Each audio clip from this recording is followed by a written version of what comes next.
All right, welcome Growth Tribe to our Facebook advertising video today. Today we're going to be talking about how to do a Facebook likes campaign. We're going to use an example of a massage therapy clinic called Medicine Hands of Colorado. And so let's go ahead and get started. So if you've got a Facebook ads account under your business manager, the best way to access that is to go to your Facebook page, facebook.com, and then we're going to go to our business manager account. For them, it's Medicine Hands Inc. Within our business manager account, you should be able to see our Facebook page, which we can see here, and our ads account. So we're going to click into our ads account. And this is the ads manager platform. There's another way once we get into our different accounts. If we were to click up here on the left and then scroll down to all tools, we can see the different types of places where we can access the things that are within our ads manager, our Facebook business manager. So we can also access the ads manager at any time, but just by going to all tools in the upper left hand and selecting ads manager. So fortunate for us, I already have a campaign that I have kind of decided to create, but we're just going to go from scratch and kind of go ahead and try to recreate one of these ads and kind of show you guys how we created some of these ads. So when we create a new ad, we would want to click on create. And the first thing that they're going to ask you when you create a Facebook ad in Ads Manager is, what is your marketing objective? So for us, we're going to be trying to drive targeted fans to our Facebook page. I think one thing that a lot of business owners miss is that, you can start to run Facebook leads or website traffic or all these other different marketing objectives. But if you haven't built a relative audience on your Facebook page to begin with, then you really are going to come across as a page that doesn't looks as reputable as a brand, and you're also not going to have that social proof. Most consumers today, the top three websites are Google, YouTube, and Facebook in that order, and most 9 out of 10 times, I could probably guess the average consumer would want to look at someone's Facebook page. So when someone clicks on that Facebook page, you want to make sure that they can see that there's a good audience. And then the other benefit there is once people have liked your Facebook page, they're at the top of the marketing funnel. We can post things on our page. We can have direct communications with them. We can run boosted posts. There's a lot of different things that the Facebook like is really the first way in which we can start to begin to build conversations, a community that's very engaged with our Facebook page, and ultimately to hopefully turn them into customers and ambassadors. So in order to create a Facebook likes campaign, we would want to go into the consideration phase, and then we would want to click on engagement. Our engagement is a page like. So we want to make sure that we select page likes. From there, we would want to give our campaign a name. So in this case, we're running a campaign for a massage therapy clinic in Colorado. So we'll just call this one, for this video purpose, of Colorado Massage Therapy Audience Likes Campaign.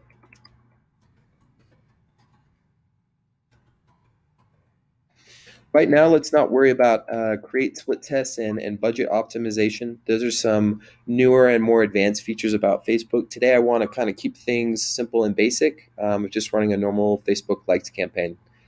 So continue, ad set name.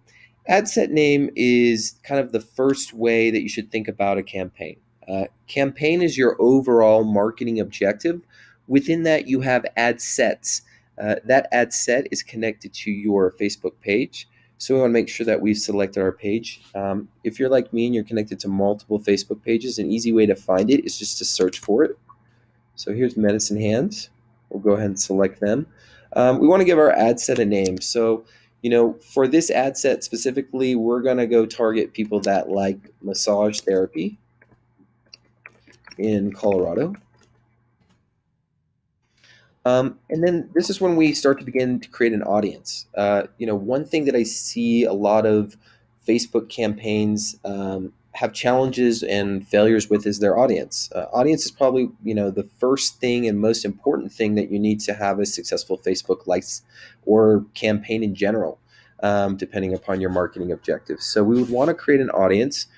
Within that, there's multiple options of how we could create that audience. We could create a custom audience, which a custom audience, if we click in here, we can see that we have none. So let's say create new custom audience. Custom audience gives you different options to create audiences for you. So if we have our Facebook connected to our website, we could take our website traffic from our Facebook pixel that we've installed from our website. We could take a customer file. A great example for customer file would be if you have a marketing database or you have an email subscription list. You can download that list into a downloadable CSV file that you could then upload. This is a great approach, taking a current database of contacts that you already have and finding them on Facebook. Why wouldn't you want to have your database have liked you on Facebook? It's just creating another touch point and marketing channel to connect with those people. App activity, if we had an app. Offline activity, these may be things such as in-purchase stores, phone, point of sale, maybe events. And then, a new thing that they've released recently is engagement. People that have already engaged with your content. So these are some different ways that we can create custom audiences. I would say, in my experience with Facebook advertising, that generally a customer file is one of the better custom audiences that we can use. And then based upon that customer file, we can also run what's called a lookalike campaign or a lookalike audience. That's the second option here. This allows you to reach people that look like another page or a custom audience that you've created. So let's say that we had a database of our current email subscription of 1,000 people that read our weekly newsletter. We could upload that custom audience list, and then we could create a lookalike audience so that Facebook would be able to find an audience size on Facebook that is similar to that audience. That's a really great way to kind of take your existing customers or database, readers, whatever it may be, and find people that are very similar to them on Facebook that you're currently not communicating or connected with. For today's purposes of our video, we're not going to create a custom audience. This is definitely a great option, but for today's purposes, I want to show you how to create an audience based upon detailed targeting. You can create an audience based on a custom audience with detailed targeting. But right now, since I don't have any database or kind of contacts to work with, we're just going to focus on detailed targeting. The next section in your Facebook Likes campaign that you would be looking at is you would be looking at locations. We can target by everyone in a location, people who live in a location, people that recently lived in a location, or people that are traveling in a location. Normally, what I would like to do is everyone in this location. It's the first option. And then I would go and I would target. We can target all over the world. Facebook has the worldwide reach, and that's really a huge benefit of Facebook is that they do have such a great presence internationally with 1.7 billion users today. But, I think for the purposes of advertising, you need to think about where is my audience? Am I a national business? Am I an international business? Am I looking to only reach a certain city or only certain zip codes? The more targeted you can make your location and know where your audience is, the more effective you're going to be with the right audience to build your business, company, brand, whatever it may be. So in our purposes for today, Medicine Hands is based in Colorado, in Denver, Colorado. And so we're going to target people specifically in Colorado. We're going to type in Colorado. We can see that it popped up here by state. So we'll select that. Within that, we can also decide to exclude a location if we wanted to do that. Maybe it might make sense to take some time to exclude some of the other states or different countries. But for today, we'll just keep it pretty simple here. We'll just target Colorado. We could have also, just as another feature to show you guys, we could have also targeted a city. So let's say we had wanted to target Denver, Colorado. When we use a city, they give us the ability to use based on a radius. This might make sense for a business that's a small business that, let's say, maybe not in the case of Medicine Hands because they are able to be in other cities, but let's say it's the local coffee shop, right? it doesn't make sense for a local coffee shop probably to be targeting all of Denver. Maybe they only want to be in a 10-mile radius. So, also besides cities, we can target by zip code. The benefit there again is that radius. So, let's say we wanted to do 80202. That's a zip code in Denver, Colorado. And again, we could exclude those zip codes. So let's say we wanted to exclude, the Aurora West Campus because we only wanted to be by Coors Field Stadium. There's really a lot of good locations. I think zip codes ultimately is probably one of the smarter approaches, but I think it just depends on your audience and who you're trying to reach. So again, for this purpose of this video, we're going to just choose Colorado. And then from there, we can choose age. So, in the case that we have, most people that are getting a massage, or it's probably skews a little bit older demographic. One that makes sense because they have higher incomes. Maybe they have other things going on medically, right? Maybe the older age, you've experienced cancer, you're looking for an alternative form of medicine.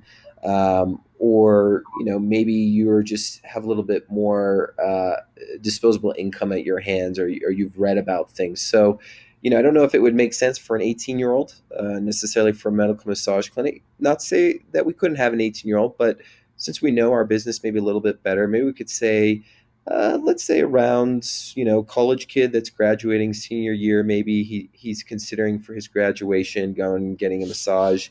And 65 and older, definitely, maybe they have some medical problems going on, and we want to reach that audience. From there, we can do it by gender. Predominantly in the massage world, we know that there's more women that are going and getting massages than men. So maybe we might go that route. And then we would kind of get into our detailed targeting. So you can see I've already got some that have been listed here, but just to kind of walk you through how you can search. This is really the point of the detailed targeting, and this is important. So, any business could search for what their audience is interested in. That's a great first way to start. So, if someone's coming to get a medical massage, they probably are interested in massage. So let's type in massage. Right there, we can see an interest pops up for massage with our relative size. That's our audience size. So now you can see here on the right-hand side, this little wheel. This wheel is kind of like, think about it, the speed wheel that's in your car. Green means go. That's where we want to kind of be. We would ultimately like to be here in the middle. Right now you can see that it says your audience selection is fairly broad. I mean, that's good if we're trying to reach a lot of people. But ultimately, we want a defined audience, right? I mean, one thing that I had mentioned early on in this video is that if you can figure out your audience, you're halfway there to having a successful Facebook campaign. So create different audiences and create different defined audiences. Make sure that you're reaching enough people here too. So let's add some other things that people might like for medical massage. Let's say acupuncture, maybe. Let's say maybe they are interested in alternative medicine. Let's see if that's an option. So I have a question real quick. Go for it. So for when you put these interests in all together, is it gauging all of them as like one person has all three of these interests, or it's targeting everyone that has at least one interest in one of these? So what it's doing is it's actually adding in an interest for each audience. Okay, so it's separate. Okay. So it's separate. So you can see right here 15,000, but then we look over here on the right, the total is 400,000. Okay. And we know that because we have three different sizes right here. So if we added up 161 plus 75 plus 15, that gives us our reach over here. Okay. So yeah, good question. So again, we're trying to strive for that, defined audience. And here's a good rule of thumb in my experience. Normally, if we're going to run interests, I think it's good to try to get 10 interests. 10 to 15 is where we have enough of a sample size, we're reaching different audiences, and we're not just keeping it so generalized. So let's think of, again, who is getting massage, therapy, medical massage specifically. Maybe someone that has cancer as an alternative form of treatment, so cancer awareness. Also, breast cancer is very common, so we might target that. We might also target, I don't know, athletes. Athletes need medical massages. Maybe we target people that need rehab or rehabilitation. That might be an interesting play. Maybe sports rehab, not an option. How about sports massage, maybe? Manual therapy, maybe. I don't know. So right now, I'm kind of feeling like, these are some examples. Our age, we've got women. We're still kind of broad. We definitely at the bottom here, as far as we don't want to target people that have already liked our page. The point of this Facebook likes campaign is to get new likes. So we want to exclude people that already like our page. And we've kind of got our audience right here. So the only thing else that we're missing here is languages. Being in Colorado, we would definitely want to target English. As you can see here, they've got all UK and US, so we'll just choose all. And now our audience is more defined. So now we've got this wheel that's saying your audience is defined. You could potentially reach 570,000 people based upon your location targeting and the fact that you've chosen people 22 to 65 women with these interests. Now, this will change these reach and these page likes based upon how much we decide to advertise. So we'll look at that. But ultimately, I think to review your audience, if you have the option of using a custom audience, do that. That's great. Work with data you already have. If you don't, another option is to focus things based upon detailed targeting of interest. We could have also did other things such as demographics and behaviors. So maybe, if we looked at other things for massage, there might be, there you go. If we were doing demographic for some reason, if we wanted to target employees that work at Massage Envy, we could do that. So we could target people by, that. We could also, by behavior, it might be something that they do, job titles, that's something else, the school that they went to. So you really can kind of think about it as, what do you create for your target market in marketing? You can get some of those things on Facebook. We've got that defined on it. So what we'll do here is we'll save this. What's the benefit of saving? Well, obviously, if for any reason your internet goes out, you get kicked out, you'll have this audience saved. The other benefit here of saving an audience is that once you save an audience, you can use that audience from any other Facebook campaign you want to create in the future. It's a really good way to test the different audiences. And again, I'll kind of just keep repeating myself so that hopefully this gets through. I think 50% of Facebook advertising from my experience is based on the audiences. And your business doesn't just have one audience, it has multiple audiences. So again, in the example of a medical massage clinic, they might be appealing to people that have cancer. They might be appealing to people that have acupunctures. Maybe they've liked a different hospital. They're involved with healthcare in some regard. There's just so many different audiences that we could be targeting to. And the more that you can create and kind of test, the more you're going to know what's effective and ultimately can help kind of grow your fan base and community on Facebook. So we're going to just save this one as Colorado massage interests audience. And we'll call this women so that we also know that we're only targeting women age 22 to 65 plus. I think I spelled massage wrong. Extra S, yeah, there you go. Okay, so there's our audience. It's saved now. We can use that in the future and we can edit it if we want. We've got our page, we've got our ad set name. Now we're getting into the budgeting side of things. So here's my opinion about this. And again, I'm sure there's thousands, if not millions, of future social media marketers that have their own opinions.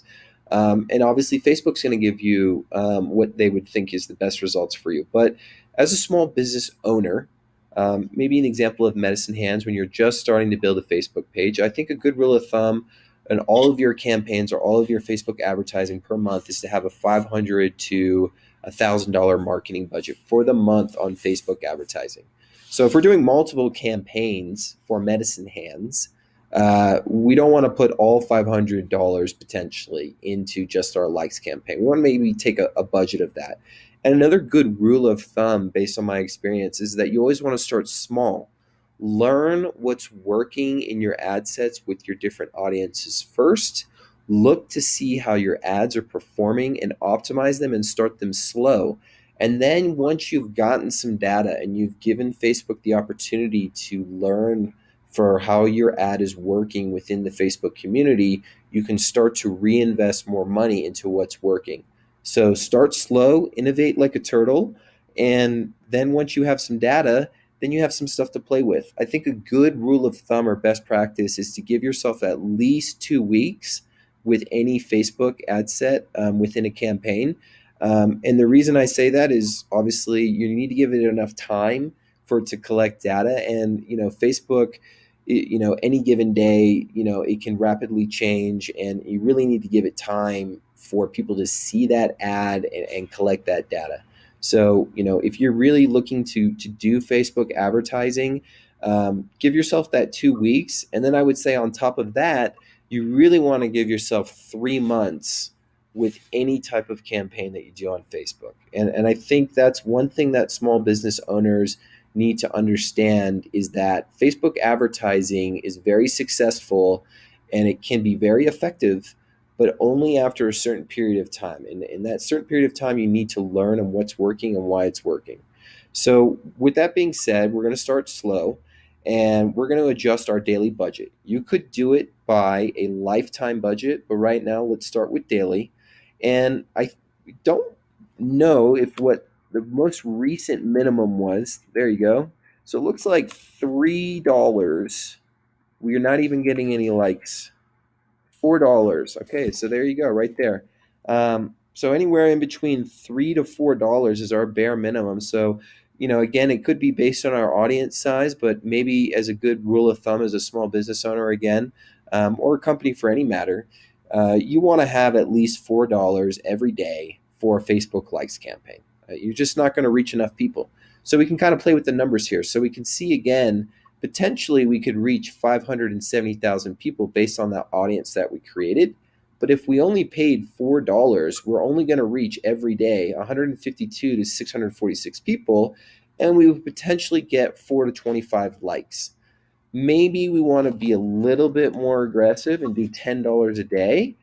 Then we're getting at 10 page likes a day. So you do the math, 10 times 7, we're getting about 70. Let's say we want to get maybe 100 new fans a week. Maybe we do 15. Let's see what that looks like. Now we're almost at that 20, 18. That's definitely over 100. Well, also the good thing about this is that we know that we could potentially reach 2,000 people a day. How many marketing channels in the world that exist today could you pay $15 and reach 2,000 people? That's incredible. So we're going to start with 15. We're going to do, yes, the actual amount spent daily may vary, and that's just understanding that Facebook is saying you could spend and up at 1875, and the reason for that is because they're bidding on that. So they give us that warning. It says run my ad set continuously starting today, or we could run it as a set date. So in our example, maybe we want to run this for a month. We're going to start this. Maybe we'll start it on March 1st and we're ended at the end of March. We can set the time so that we kind of give ourselves, it'll tell us it's going to run for 30 days. And with that daily budget that we set here above, you will spend no more than 449 getting these many likes and this much reach per day. We've optimized it for page likes, so they're going to deliver it to the right people to get you the most likes. Now we could set a lowest cost instead of bid cap. We're going to leave that unchecked right now. Why are we going to leave that unchecked? Well, we haven't collected any data to really know what it costs for a Facebook page like with this audience that we created. So a good approach here, again, innovate like a turtle and get some data, learn, and then figure out what is the lowest that I'm getting. Is one ad performing better? Can I get this down to below $1? I think when you think about Facebook likes, you could convert a good audience anywhere from 40 cents, maybe even lower if it's really optimized, to $1. I think that's a good rule of thumb. If you're paying over $1 for a Facebook page, like, you probably didn't really set up a good audience, or you didn't create a great ad that had that call to action to drive that. So look at that and know that in my experience, that's kind of what I see. If you're in that 40 cents to $1, you're doing good. And again, what marketing channels in the world today could you pay $1 for someone to become your fan of your company and market to them to a channel that is the number 3 access website in the world? That's great. So let's leave that for now. You'll get charged for impressions. There are more options, but right now, impressions, for people out there that don't know what that is, that means the number of times that your ad is seen. That does not mean the number of people that you have reached. That's reach. So when it says reach here, it says you're going to reach 656 people on Facebook, but those 656 people might see the ad more than one time. So impressions, we might have a total number of impressions of 1,000 from those 656 people, because some of those people saw that ad more than once. Ad scheduling, we're going to run this ad all the time. We could run this on a specific time. So maybe if we wanted to get more advanced and we don't want to run the ad at a specific time of the day, we could do that. And then delivery type, we're going to keep it standard. I think, again, for today's purposes of this video, let's keep things simple and get you some basic Facebook like campaigns, and we can do another video later on about getting more advanced. So we'll continue. We're leaving the ad set now. We're going into the ad name. So this is a really good way to describe, I think, from my perspective, like what the ad looks like and what it's describing. So maybe we're going to do like a picture or a video of an actual massage session. Let's call it that. And we'll be even a little bit more descriptive. It's an arm massage session. We got our page selected. Now this is where we can collect our format, or as some people like to call it in the agency world, creative. Single images or videos. One thing to be said about this is that Facebook ranks videos within its algorithm higher. So ultimately, if you can get a video, try that approach first, because in my experience, it's more engaging. It also makes a lot of sense in marketing from a story perspective. A picture tells 1,000, but a video tells 1,000,000. You could really communicate things better through video. You can get more personable. You can make it animated. You can make it interactive. So use a video if you can. For right now, I'm gonna try a image. So we could upload an image from our desktop. Another thing that we can do is we could upload a free stock image. So if we wanted to use an image from Facebook, they do have an image library that's powered by Shutterstock. So we could search for massage.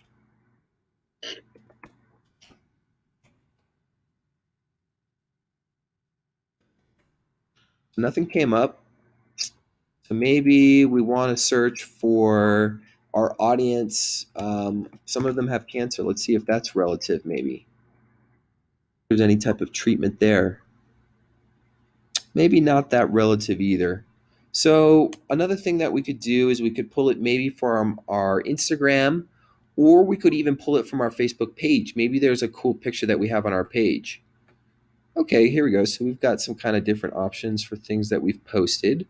Here's an example of someone getting an arm massage right here that we've posted on our page in the past. So let's use that image.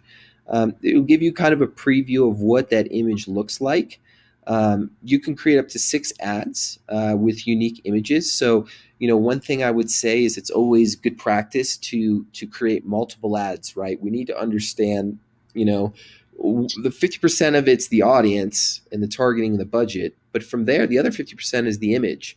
What does the image look? If I was to be on Facebook as a consumer, as a woman that's interested in massage, is this image inspiring excitement in me? Is it making me interested? Is it making me feel like I want to click on this more?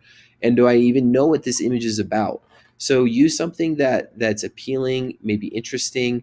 I have done some videos for this client, so I wanted to see maybe actually if I could pull up one of their videos for you guys and show you that example. So I took some videos here on my phone, And some of these I really just did with my smartphone, actually. I did this with my iPhone. So this is a great example for small business owners out there that you don't have to have a professional camera DSLR. You don't have to be a science teacher with a drone. You can just go out and have a smartphone and take great videos. It's crazy how good mobile video is these days. So these were all taken with my iPhone. And let's say we're looking for something with an arm. Here's a good example. We could take that video. Normally an MP4 is great. Download that video. So there's my video now. So now we want to change this. We want to say we want to use video. We'll go upload video. And it's in my downloads somewhere with all these crazy downloads. So there's the video. We can open it. It's going to upload it. It's a little slow. Just to kind of note while we're waiting, here's all the recommendations here. So Facebook's saying, hey, we really think that about 15 seconds is good. Why does that make sense on Facebook? Well, in the age of millennials and exennials and whatever generation you want to talk about of the future, we have really low attention spans. And because of that, shorter video works better. And think about it, right? I'm sure a lot of small business owners out there, they know the catchphrase, your elevator pitch, right? It's your 30-second pitch of why someone should buy your product or service or learn about your company. Think about that the same way on Facebook, right? You've got 15 seconds for someone to literally take their thumb and go from the bottom of their phone and scroll up through their newsfeed. People scroll through their newsfeed like crazy. I don't know if it's from the online dating or Tinder or the Snapchat or the Instagram or what, but just keep in mind that 15 seconds is great. You can get your point across. It can be interesting, and you want to spark that curiosity. So going back to what makes a successful format or creative for an image or a video, it provides curiosity. It's interactive. It's engaging. It's fun. It's funny. Things that it's like, I want to click on this. Here's some of the other specifications. You would see these same things for the image. So now we can go down here and we can see the preview of what our ad looks like over here. The next step for our ad, once we've chosen our format or our creative, is that we want to come up with some text. In my experience, there's different ways that you could drive people to do something with an ad. In this case, we're driving likes. So make it simple. Like our page for some type of value. So maybe the value for Medicine Hands is that you can like our page in order to learn more about how medical massage can help your health. Now, one thing to note here with this text, there's multiple ways that we could go about creating this text, right? Advertising is not anything new. It's been around for so long, from newspaper to video to God knows where else you would see ads in today's world. But long story short, there's no exact science on what text works right. And so when you create an ad, you're coming up with an awesome video and image first, but then you got to think about the text. And how are we going to know what text works well? That's got to be tested. We got to have different call to actions. Maybe we even add an emoji. This is something that I'm seeing more and more ads using that on Facebook. One little kind of extra thing out there for you guys. I like to use the Philly app, however you want to call it. They've got all the emojis out there for me. So all I have to do is copy it for Facebook, and I can go back to Facebook. And I could put the little happy smiley face guy there. It adds a little bit of emotion. I know it sounds silly, but people today text in emojis. It's also been scientifically proven on Facebook for organic posting that Facebook posts that are posted on a page that have an emoji get 2 to 3 times the engagement. So maybe it might make sense for your ad. It adds a little bit of an emotion or more of something that you can connect with your consumer. I don't really think that hashtags are necessarily a good approach. Hashtags are used for keywords in order to get things found. You do see hashtags being used on Facebook, but again, remember this is an ad. Is an ad going to look kind of spammy with a hashtag? Maybe it might. Maybe it might not, but I don't know if that's really adding value. I'm going to leave that out there for other Facebook advertising experts to leave a comment on this video or kind of explain maybe their experience. But at the bare minimum, I think the biggest things to take away from this, and we could spend a longer time talking about this, but I don't want it to kind of go into a long conversation, is have a call to action. So that's our call to action. Have something that's of a value offer. So why are you liking our page? Well, you're liking our page to learn more about how medical massages can help your health. And then have something that's kind of fun or engaging. So maybe it's an emoji con, maybe it's a question. Maybe you're going to ask something like, have you heard about this alternative medical treatment? Something like that. I think when you look at this too, you don't want to have 4 lines. That's way too long for an ad. Shorter works better on Facebook. I think a good rule of thumb is try to keep it to 2 lines if possible. I know it's not always possible. And if you're really taking Facebook advertising seriously, maybe you use a content writer, someone that has a journalism background. They're really good at writing copy or text. So we'll kind of leave that for now. Conversion tracking is where you put a Facebook pixel, right? So the cool thing about Facebook is that you can put a Facebook pixel or a tracking code on your website where you can collect data, and essentially that data from your website is being sent to Facebook, and Facebook can then run ads based upon people accessing your website from that code being there.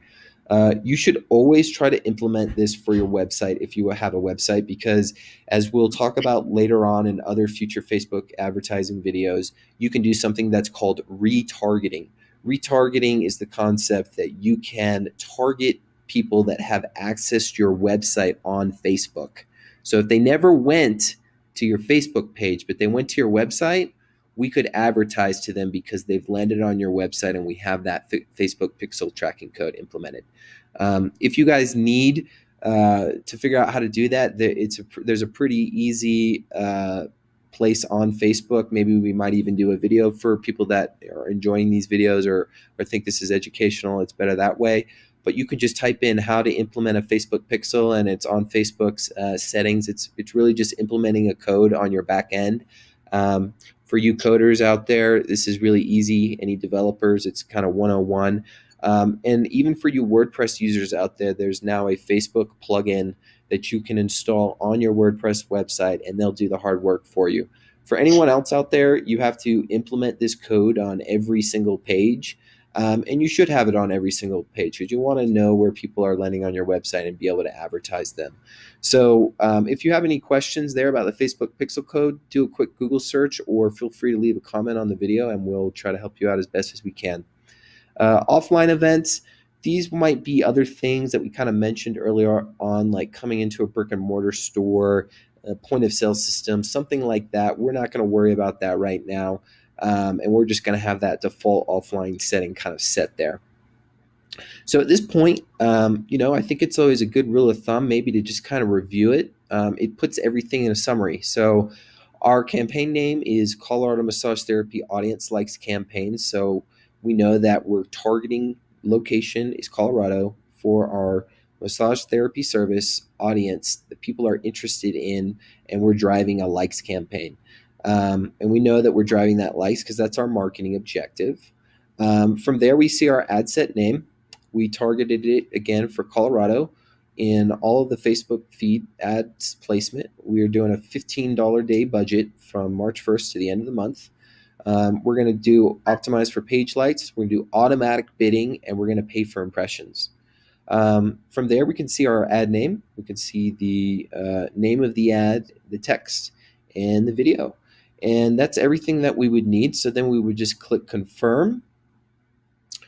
One thing to note with once a Facebook ad has been confirmed, you'll see this kind of bar here up at the top. It'll kind of load there, and once that says publish, it'll say updated just now.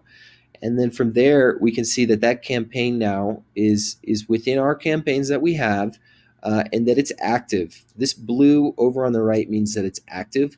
For today's video, this was just showing an example, so I'm actually going to turn this campaign off. And now that we can see that campaign has been paused, and we can see that because we can also see the delivery here says inactive. So, that's kind of the basic 101 of running a Facebook page like campaign. There are obviously multiple things that we can do on Facebook outside of just a general page likes campaign. But for today's video, in summary, that was a Facebook page like campaign that we ran under engagement as our marketing objective. In the case of a massage therapy clinic based in Colorado that is looking to offer their massage services to other consumers out there that need their services, and to like our page, and ultimately the purpose of that marketing objective, as it should be for most Facebook businesses, is to build a relevant audience that we bring into our marketing funnel. And we start to create that relationship. We're not going and selling them something. We're telling them, hey, join our community in order to have this value, and to try to kind of build that audience and build that community. And really what the purpose of Facebook is to connect people worldwide. So with that being said, thanks for joining us on this Facebook ads training. And we hope that you will subscribe to our YouTube channel and check us out at Global Social Media Marketing. Hope you guys have a great rest of the day, and we'll hopefully chat soon. All right. You there? I had a quick question. I guess it doesn't necessarily have to be in the video.